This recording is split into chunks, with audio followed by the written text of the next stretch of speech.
오늘 열왕기상 19장 1절로 8절의 본문 말씀을 가지고 나눌 은혜의 제목은 엘리야의 영적 침체라는 제목입니다. 여러분, 우리가 세계적인 운동 선수들을 우리가 보면은 한때 전성기를 달리던 굉장한 실력을 자랑했던 그 세계적인 선수들이 어느 한순간에 그 실력을 다 잃어버린 듯한 그런 모습으로 침체의 나락에 떨어지는, 그래서 한동안 슬럼프를 겪는 그런 모습들을 우리가 보게 됩니다. 어떤 선수들은 슬럼프에서 헤어나오지 못하고 결국 선수 생활을 종료하기도 하고, 그런가 하면은 어떤 선수들은 그 슬럼프를 힘들게 그렇지만 잘 견디고 극복하여서 이전보다 더 높은 고지에 올라가는 그런 선수들도 있는 것을 보게 됩니다. 운동 경기에만 그런 슬럼프 침체가 있는 것이 아니라 우리가 신앙생활 하다 보면은 우리의 영적 신앙생활 속에도 슬럼프에 빠지는 때가 온다 하는 것을 우리가 경험적으로도 우리가 알고 있습니다. 그런데 이런 영적 슬럼프는 주로 어떤 사람들에게 오는가? 신앙의 초보 때에 이 영적 슬럼프가 자주 옵니다. 믿음의 뿌리가 견고하지 못하기 때문에 조금 어려운 외풍을 만나도 쉽게 흔들려 버리고 뿌리가 그냥 뽑혀버리고 이제 그렇게 되면서 영적 슬럼프에 빠지게 됩니다. 그렇지만은 신앙이 점점 더 견고해지고 믿음의 뿌리가 점점 더 깊어지면은 이렇게 흔들리거나 영적 침체에 깊이 빠지거나 하는 일들은 점점 줄어들게 됩니다. 그렇지만 그렇다고 해서 신앙이 성숙한 그런 신자라고 해서 영적 슬럼프가 아주 없느냐 하면은 결코 그렇지 않다는 것을 오늘 본문 엘리야의 모습을 통해서 성경을 우리에게 말해주고 있다 하는 것이죠. 아무리 우리가 영적으로 성숙하고 우리가 강해진다 할지라도 우리는 여전히 연약한 인간에 불과하다 하는 것을 오늘 본문 속에 엘리야가 우리에게 분명하게 보여줍니다. 오늘 본문의 배경은 엘리야가 갈멜산 꼭대기에서 바알 선지자들과 더불어서 영적인 대결을 벌여서 바알이 참신인지 여호와 하나님이 참신인지를 가려내는 그 영적인 전투를 벌이고 대승을 거두고 난 다음 바알 선지자 450인을 다 죽이고 불이 내린 그 제단 위에서 하나님이 또한 비를 내리시는 그 놀라운 하나님의 응답까지 체험을 한 이후에 되어진 일이다 하는 것이죠. 여러분, 하늘에서 불을 내리고 3년 6개월 메말랐던 닫혔던 하늘 문을 여시고 하나님이 소나기 같은 폭포수와 같은 소낙비를 부어주셨을 때 엘리야의 마음은 온 세상을 다 얻은 듯 했습니다. 하나님이 자기 기도를 들어주시고 응답하시고 하나님이 자기 편이 되어주시는 것을 온 이스라엘 백성들 앞에서 나타내 주시고 그토록 소원하였던 그 단비가 마침내 온 이스라엘 땅에 내렸을 때 그 기쁨은 말로 다 할 수 없었습니다. 그런데 그 다음에 되어진 상황이 바로 오늘 본문의 이야기인 것입니다.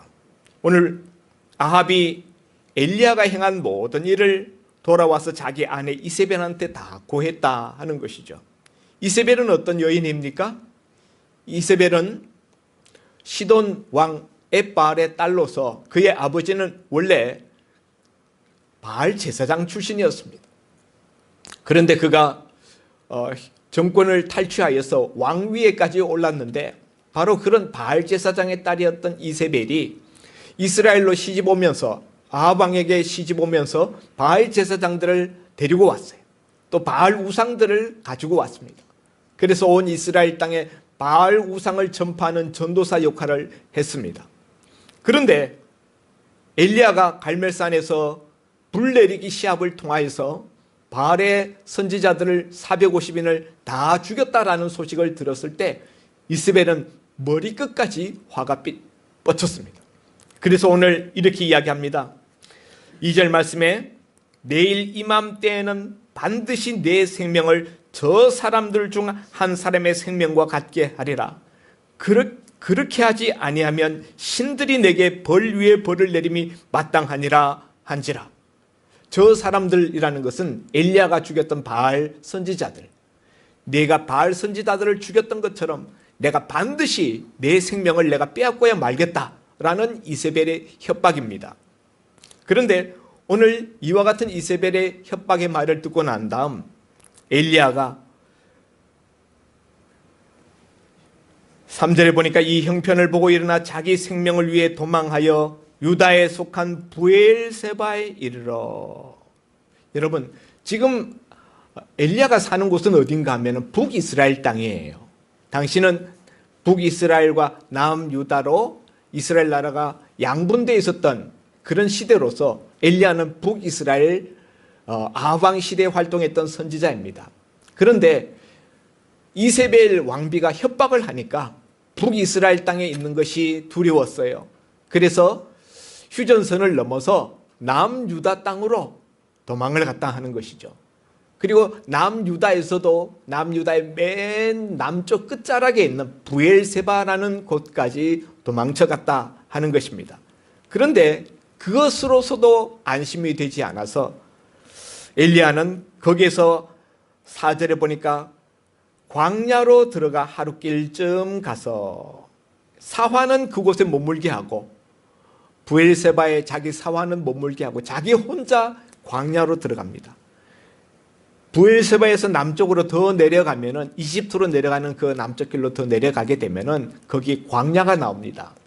그 유대에 광야가 나오는데 그 광야길로 하루쯤 더 걸어 들어가서 한 로뎀나무 밑에 쓰러져서 거기에서 하나님 앞에 죽기를 구했다. 하나님, 나 이제 그만 살고 싶어요. 이제 더 이상 살고 싶지 않습니다. 내 생명을 거두어가 주세요. 제발. 이렇게 엘리야가 하나님 앞에 자기 생명을 거두어가 달라고 기도하는 모습을 보게 됩니다. 그러면서 나는 내 조상들보다 낫지 못합니다. 이렇게 이야기해요. 그러다가는 이제 힘이 너무 쇠잔해짐으로 말미암아 엘리야가 쓰러져서 잡니다. 쿨쿨 자는데 하나님이 천사를 보내어서 엘리야의 옆구리를 툭툭 치면서 일어나라. 엘리야가 일어나 보니 머리맡에 숯불에 구운 떡과 한 병 물이 있는데 천사가 말하기를 일어나서 먹으라. 이렇게 말하는 거예요. 그래서 그 한 병 물과 떡을 먹고 또 쓰러져서 잡니다. 그런데 천사가 얼마만큼 지난 다음에 다시 찾아와서 일어나라. 그러더니 일어나서 먹으라. 내가 갈 길을 다 가지 못할까 하노라. 오늘 이렇게 쓰러져 있는 엘리야를 다시 일으키려고 천사를 보내서 계속 그에게 떡과 물을 공급하시는 하나님의 모습이 나타나 있습니다. 성도 여러분, 영적 침체에 빠지게 되면은 어떤 현상이 나타나는가를 오늘 본문이 우리에게 잘 보여주고 있습니다. 첫째, 영적 침체에 빠지게 되면은 현실로부터 도망을 친다는 거예요. 지금 엘리야는 자신이 살고 있었던 북이스라엘 땅, 거기에서 자신이 감당하던 모든 일들과 사역, 그 모든 주변 인간관계 이런 것들을 다 지금 피하여서 남유다로 건너와서 그것도 남유다 맨 남쪽 광야로 들어가서 거기에서 사람들과 다 관계를 끊고 도망가 있어요. 영적 침체에 빠지게 되면 우리가 사람들 만나고 싶지 않아요. 인간관계 다 끊어버리고 그냥 혼자 있고 싶어요. 도망치듯이 광야 같은 나만의 그런 그 공간으로 도망을 치고 싶어하는 그런 현상이 생긴다 하는 것이죠. 두 번째로 부정적인 감정이 고조가 됩니다. 엘리야가 오죽하면은 내 생명을 거두어가 주십시오. 여러분, 부정적인 감정이 제일 극심해진 것이 무엇인가 하면 자살 충동이죠. 죽고 싶다. 나 이제 더 이상 살고 싶지 않다. 이런 감정은 우리 부정적인 감정의 클라이막스예요.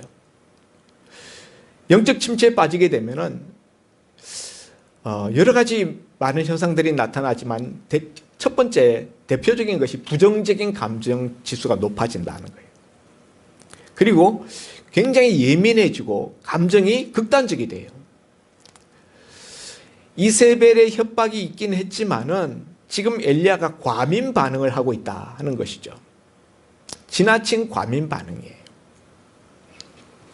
여러분, 이세벨이 정말 엘리야를 죽이려고 했다면은 그날 엘리야를 봤을 때 당장 잡아가지고 죽이지요. 왜 내일 이맘때에 너를 죽이겠다라고 하루 시간 말미를 주는 것입니까? 이세벨도 엘리야를 그 자리에서 잡아서 죽이기에는 굉장한 정치적인 부담감을 느꼈던 것이죠. 왜냐하면 엘리야가 갈멜산 꼭대기에서 하나님의 불이 내리게 하고 또 비가 내리게 하고 이런 엘리야의 놀라운 하나님이 함께 하시는 역사들을 이스라엘 백성들이 보고 알았거든요. 그래서 이제 엘리야를 지지하는 사람들이 많이 생겨났던 것이지요. 그러므로 이세벨이라 할지라도 왕비 이세벨도 엘리야를 바로 잡아서 처치하는 데에는 상당한 부담감을 느꼈다는 것이죠. 그래서 이세벨이 고단수 심리전술을 쓰는 거예요. 내일 이맘때까지 내가 너를 살려주지 않겠다. 그러면은 엘리야가 어떻게 하겠습니까? 알아서 도망가죠. 엘리야가 도망갔어. 자기 나라에서 그냥 사라져버리면은 엘리야 한 사람 때문에 신경 쓸 일이 없게 되는 것이죠. 그런 이세벨의 고단수 심리 전술이라고 생각되어집니다. 정말 잡아 죽일 생각이었다면은 내일까지 시간 끌 필요가 없는 거예요. 그런데 엘리야는 이세벨의 이 협박하는 말을 너무 지나치게 확대 해석하고 비관적으로 부정적으로 받아들임으로 인하여서 자신은 이제 다 끝났다. 나는 이제 더 이상 살 수 없다. 그렇게 하면서 하나님 내 생명을 거두어가 주옵소서 이렇게 되었던 것이죠. 영적 침체에 빠지게 되면은 또 어떤 일들이 생깁니까? 심한 자괴감과 열등감이 생깁니다. 오늘 엘리야가 자기 생명을 거두어 가달라고 하나님 앞에 기도하면서 뭐라고 이야기하는가 하면은 나는 내 조상들보다 낫지 못합니다. 이렇게 4절에 말하고 있어요. 나는 내 조상들보다 낫지 못합니다. 도대체 누구보다도 자기가 못하다는 것일까요? 엘리야라면은 구약을 대표하는 두 명의 선지자 중에 한 명이에요. 구약 최고의 선지자 두 명을 이야기한다면 바로 모세와 엘리야예요. 모세와 엘리야 구약 최고의 영적 거장들인데요. 그런 엘리야가 자신을 나는 우리 조상들보다 낫지 못합니다. 아마도 엘리야가 마음에 두었던 사람은 그 비교 대상은 아마 모세였을 것입니다. 혹은 다윗과 같은 사람. 이런 사람들을 아마 마음에 두고 나는 내 조상들보다 낫지 못합니다. 이런 표현을 썼다고 생각되어집니다. 그러나 여러분, 모세조차도 사실은 이스라엘 백성들을 하나님께로 온전히 인도하는 데에는 모세조차도 실패했습니다. 광야 40년 노정을 이스라엘 백성들을 인도해 왔습니다마는 그 이스라엘 백성들 대부분이 가나안 땅에 들어가지 못했잖아요. 지금 엘리야가 말하는 나는 내 조상들보다 낫지 못합니다라는 이 말 속에는 엘리야가 생각하고 있는 어떤 그 기준이 있어요. 엘리야는 하늘에서 불이 내리고 3년 6개월 메말랐던 그 닫힌 하늘 문을 열고 하나님의 비를 은혜를 다시 부어주시는 하나님의 비를 내리게 하고 이런 역사들을 베풀면은 이런 하나님의 놀라운 역사심을 이스라엘 백성들이 목도하면은 이스라엘 백성들이 하나님께로 온전히 돌아올 줄로 기대했던 것입니다. 정말 불이 내렸을 때 이스라엘 백성들이 그 산 위에서 고백했잖아요. 여호와 그는 참으로 하나님이시로다. 여호와 그가 참으로 하나님이시로다. 여호와 하나님이 진정한 살아계신 신인 것을 그들이 자기네 입술로 고백하는 것을 들었기 때문에 엘리야는 이제야말로 이 백성들이 참으로 하나님 앞에 이제 온전히 돌아오겠구나. 아합 왕도 이제는 그 모든 것을 다 목격하였으니 이제는 하나님 앞으로 돌아오겠구나. 이런 나름대로의 기대를 가지고 있었던 것입니다. 그런데 단 하루가 지났는데 이세벨을 만나고 보니 하나도 달라진 게 없어. 아합 왕도 그 아내 이세벨한테 이 모든 것을 다 고하고 이세벨 편이 되어버렸어요. 이스라엘 백성들도 뭔가 이제 하나님 앞에 돌아오는 전 민족적인 회개 운동과 이세벨의 바알 숭배에 반하는 그런 어떤 행동들이 나올 줄 알았는데 아무 액션이 없어. 그런 이스라엘 백성들의 모습을 보고 엘리야는 큰 자괴감과 열등감을 느꼈어요. 아무것도 달라진 것이 없네. 그렇게 하나님의 놀라운 역사를 나타내 보이고 하나님의 은총의 비를 맞았음에도 불구하고 아무런 변화된 것이 없어요. 이것을 보고 엘리야는 자괴감에 빠져서 나는 내 열조들보다 낫지 못합니다. 이렇게 하나님 앞에 호소하는 것입니다. 그러나 여러분, 엘리야가 기준 삼았었던 모세나 혹은 다윗이라 할지라도 그들도 이스라엘 백성들을 온전히 다 하나님 앞에 돌이키지는 못했던 것입니다. 여러분, 오늘 이런 그 역사를 보면서 우리가 깨닫게 되는 것은 인간이 얼마나 완악한가 하는 거예요. 하늘에서 불 내리는 기적보다도 3년 6개월 하나님이 이스라엘 백성들을 가뭄이라는 회초리로 이스라엘 백성들을 치면서 그들이 하나님께 돌아오기를 요청하였지만은 그래도 돌아오지 않고, 하늘에서 불 내리고 또 하늘 문을 열고 3년 반 동안 내리지 않았던 비를 쏟아 부으면서 하나님의 은혜로 이스라엘 백성들을 달래려고 했었어도 이스라엘 백성들은 그럼에도 불구하고 하나님께로 돌아오지 않았다는 거예요. 여러분, 불 내리는 기적보다 더 어려운 기적이 뭡니까? 사람의 마음이 하나님께로 돌아서는 거예요.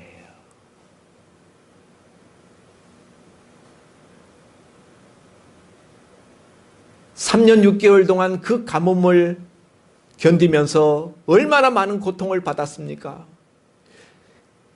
그런 그 하나님의 징계를 받으면서도 하나님 앞에 돌아서지 않는 것이 이스라엘 백성들의 마음이었어요. 현장에서 불 내리는 그 놀라운 광경을 목격했던 아합 왕도 하나도 달라지고 변한 것이 없었어요. 이것이 인간의 속성입니다. 그러므로 여러분, 정말 기적 중의 기적은 무엇인가 하면요, 저와 여러분이 하나님을 믿게 되었다는 사실이에요. 우리의 마음이 하나님께로 돌아서게 되었다는 이 사실처럼 놀라운 기적은 없습니다. 돌보다도 더 굳고 완악한, 하나님께로 굽힐 줄 모르고 하나님께로 돌아설 줄 모르는 그 마음들이 기적을 보고서도 채찍을 맞으면서도 돌아서지 않습니다. 그런데 저와 여러분은 하나님 앞에 돌아왔잖아요. 어떻게 돌아왔어요? 그 놀라운 하나님의 은혜입니다. 사람이 하나님을 향하여서 그 마음을 돌이키는 것, 이것이 바로 최고의 기적인 것을 믿으시기를 바랍니다. 이것이 최고의 축복이고 최고의 은혜입니다. 오늘 이스라엘 백성들이 하나님의 놀라운 능력과 은혜 부어주심, 심지어 가뭄이라는 채찍을 통과하면서도 조금도 달라지지 아니하는 그런 모습을 볼 때 엘리야는 너무너무 자괴감이 들었어요. 내가 너무나 미천하고 내 힘이 너무 부족하구나. 나는 너무나 열등한 존재이구나. 내가 도대체 이때까지 했다는 것이 무엇인가? 아무것도 이룬 것이 없고 아무것도 하나님 앞에 이스라엘 백성들을 그렇게 돌이키려고 했는데 되어지지 못한 결과적인 모습을 보면서 엘리야는 차라리 하나님 내 생명을 거두어가 주십시오. 저는 엘리야가 죽는 게 그렇게 두려워서 자기 생명을 거두어 달라고 기도했다고 생각하지 않습니다. 엘리야 정도 되는 사람은 죽는 걸 그렇게 두려워하는 사람은 아니에요. 엘리야가 자기 생명을 거두어 달라는 것은 이세벨의 협박이 너무 두려워서 자기 생명을 차라리 하나님이 거두어 달라는 게 아니라 엘리야가 세웠던 기준이 있었어요. 엘리야는 3년 6개월 동안 비가 오지 않기를 하나님 앞에 기도할 때 이렇게 우상에 빠지고 하나님을 떠난 이스라엘 백성들에게 하나님이 가뭄이라는 징계를 통해서라도 이 백성들의 마음을 하나님 앞에 돌이켜 주시기를 바라는 마음으로 가뭄, 비 내리지 않게 하기 위한 기도를 드렸던 것이죠.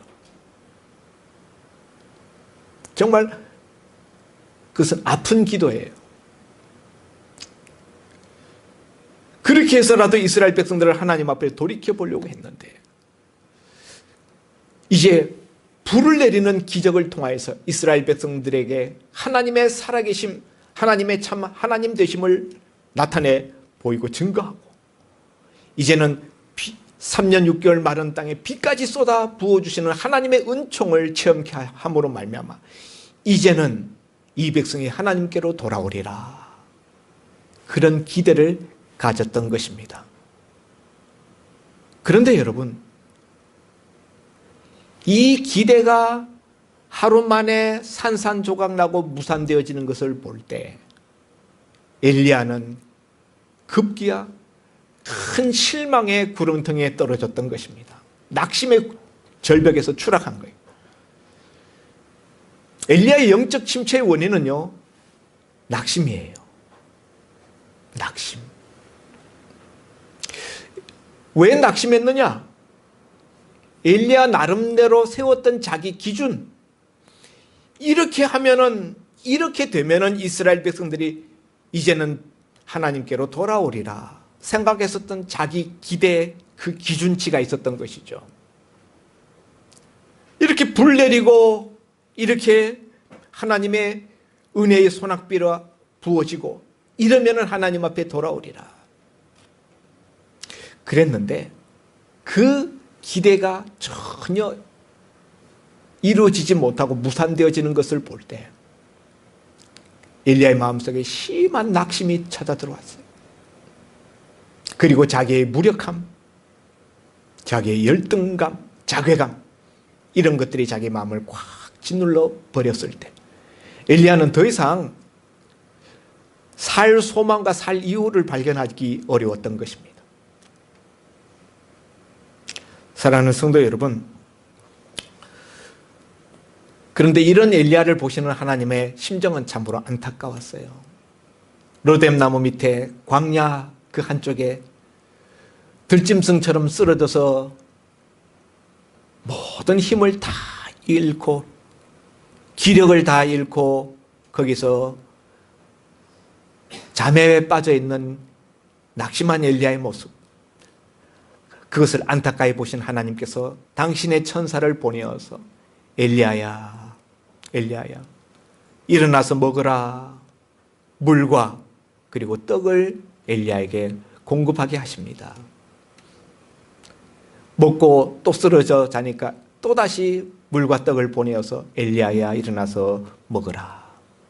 내가 갈 길을 다 이기지 못할까 하노라. 내가 갈 길을 다 가지 못할까 하노라. 근데 여러분, 이런 일이 있고 난 다음에 그 다음에 보면은 반전이 일어나요. 마지막 절 8절, 이에 일어나 먹고 마시고 그 음식물의 힘을 의지하여 40주 40야를 가서 하나님의 산 호렙에 이르니라. 지금 브엘세바 남단에 있는 광야에서부터 호렙산까지는 엄청나게 먼 거리입니다. 40일을 밤낮으로 걸어가야만 비로소 도달할 수 있는 그런 정도의 거리예요. 여러분, 40일을 밤낮으로 걷는다. 여러분은 아마 단 4일도 밤낮으로 걸어본 적이 없을걸요. 군대에 가면은 100km 행군이라는 게 있어요. 그거 하고 나면은 발바닥이 완전히 걸레처럼 됩니다. 발바닥 다 물집 잡히고 다 뜯겨져 있고 피가 나고 엉망이에요. 근데 여러분, 40일을 밤낮으로 걸어가면 어떻게 될까요? 보통 사람들은 보통 의지를 가지고는 그렇게 걸어갈 수도 없어요. 발바닥이 이미 그냥 다 만신창이가 되어서 더 이상 나는 못 가. 포기해버립니다. 중도에. 그런데 엘리야가 도대체 무슨 의지를 갖고 무슨 집념이 생겨서, 아니 조금 전에 나무 그늘 밑에 쓰러져서 죽기를 구했던 엘리야가 지금 그 다음에 벌떡 일어나서 도대체 무슨 힘으로 무슨 집념으로 이렇게 먼 거리를 40일을 걸어가려고 작정을 하고 나서느냐 하는 거죠. 예? 여러분, 죽음을 기다리는 사람은 손가락 하나 까딱하지 않습니다. 2차 세계대전 때 그 나치 수용소에 수감되어 있었던 유대인들, 아침에 되면은 기상 나팔이 부는데 그때 죽기를 작정한 사람들이 있어요. 이미 삶의 모든 의지를 포기한 사람들은 아무리 나팔이 울려도 일어나지 않습니다. 옆에 독일 간수가 와가지고 구둣발로 걷어차고 채찍으로 치고 그래도 꼼짝달싹하지 않습니다. 그전에는 뭐 두려워서 벌벌 떨고 한마디 말만 해도 그냥 벌떡벌떡 움직이던 사람들이 손가락 하나 움직이지 않습니다. 그러면 그 사람 죽는 거예요. 가만히 놔둬도 죽어요. 여러분, 엘리야가 그런 상태에 들어갔었는데 갑자기 도대체 무슨 힘과 용기가 생겨가지고 40일을 갑자기 거기서 벌떡 일어나서 그 먼 거리를 밤낮으로 걸어서 가느냐는 거죠.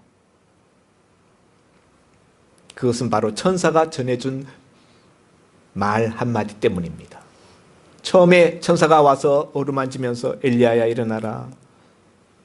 일어나서 먹어라. 물 마시고 떡 먹고 또 누워 잤는데 두 번째로 다시 와서 뭐라고 이야기합니까? 7절, 여호와의 천사가 또 다시 와서 어루만지며 이르되 일어나 먹으라. 내가 갈 길을 다 가지 못할까 하노라. 엘리야가 이 말을 들었을 때 무슨 생각이 들었을까요? 엘리야는 지금 자기가 갈 길이 끝났다고 생각했어요. 나는 이제 내가 가야 될 길 다 갔다. 내가 해야 될 일 다 했다. 나는 더 이상 이제 할 일이 없다. 하나님, 이제 내 생명을 거두어 가 주십시오. 그런데 천사가 엘리야에게 준 말을 들으면은 네가 아직 가야 될 길이 남아있다는 거예요. 너 아직 가야 될 길이 남아있는데 너 여기 이렇게 누워있으면 안 된다. 그러니까 이 떡을 먹고 이 물을 마셔라. 그래야만 네가 가야 될 남은 길을 다 갈 수가 있다. 이런 뜻이거든요. 이 말을 듣고 엘리야가 비로소 깨닫게 되는 겁니다. 아, 하나님의 뜻은 내가 아직도 가야 될 길이 더 있다는 것이구나.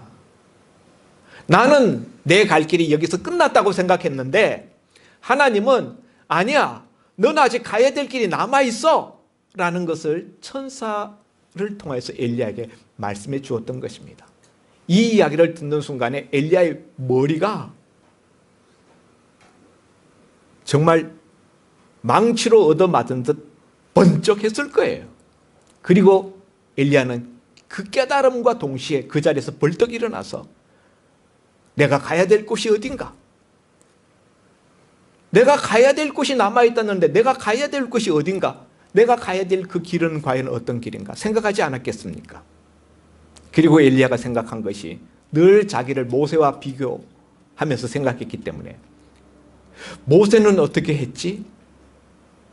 모세는 호렙산에서 하나님 만나고 난 다음에 모세가 모세 되었던 거거든요. 그래서 나도 호렙산에 가 봐야 되겠다. 나도 호렙산에 가서 하나님 만나 봐야 되겠다. 이 생각을 한 것입니다. 그래서 오늘 본문에 보면은 40주야를 가서 8절 말씀에 그냥 호렙산에 갔다라고 되어 있지 않고 하나님의 산 호렙에 이르니라 라고 되어 있어요. 엘리야가 호렙산에 찾아간 것은 그냥 등산하려고 찾아간 것도 아니고 여행하려고 찾아간 것도 아니고요. 하나님 만나려고 간 겁니다. 그래서 이 호렙산 앞에다가 하나님의 산이라고 성경은 정확하게, 호렙산에 찾아간 이유는 하나님의 산에서 하나님을 만나기 위해서 엘리야가 찾아간 거예요. 성도 여러분, 우리도 살다 보면은 엘리야처럼 나의 최선을 다했는데 아무 이루어지는 것이 없고 내 기대가 무산될 때 더 이상 살고 싶은 마음이 들지 않는 그런 순간을 우리가 맞이합니다. 그런데 여러분, 엘리야가 이렇게 된 원인이 뭔가? 제일 첫 번째는요, 자기 임의적으로 세운 자기 기준. 내가 이렇게 하면은 이스라엘 백성들은 다 이제 하나님 앞에 돌아올 거야 라는 자기 기준. 이스라엘 백성들을 하나님 앞으로 이끌고자 하는 엘리야의 그 마음, 그 열정, 그것이 잘못된 것은 아닙니다. 하나님이 기뻐하는 거예요. 그렇지만은 엘리야는 자기가 그것을 할 수 있다고 생각했어요. 하나님이 기뻐한다는 것과 엘리야가 그것을 다 이룰 수 있다는 것은 다른 이야기예요. 그러니까 엘리야는 어떻게 했었어야 되었을까요? 이스라엘 백성들이 변화된 것이 없을 때 하나님 앞에 물어봤어야 돼요. 하나님, 나는 하나님이 3년 6개월 동안 비를 내리지 않고 또 바알 제사장들과 영적 대결에서 하나님의 불이 여호와의 제단에 내리는 것을 이스라엘 백성들이 보고 바알 제사장들을 다 제거하고, 그리고 3년 6개월 말랐던 이 땅에 하나님이 은총의 비를 내리시면은 이 백성이 하나님께로 돌아올 줄 알았습니다. 그런데 변한 것이 하나도 없군요. 하나님, 어떻게 된 것입니까? 이런 상황 속에서 제가 어떻게 해야 합니까? 이렇게 물었어야 되는 거죠. 그런데 그렇게 묻지 않고 그 자기 기준에 따라서 이제 자기는 이제 끝났다고 생각한 거예요. 이것이 엘리야의 문제였던 것입니다. 우리도 우리 나름대로의 기준을 세워놓고 그것이 좌절되고 붕괴되어졌을 때 우리는 하나님께 상처를 받습니다. 근데 사실은 하나님께 이유가 있는 게 아니에요. 내가 세운 그 기준이 정말 하나님이 허락하신 기준인가? 정말 하나님이 주신 기준인가? 우리가 그걸 점검해보고, 두 번째로는 엘리야가 마땅히 가졌어야 될 태도는 비록 내 생각대로는 되지 아니하였을지라도 하나님이 내게 주신 사명을 묵묵히 끝까지 감당하는 그런 변함없는 자세, 그런 행보를 보였어야 되었다는 것이죠.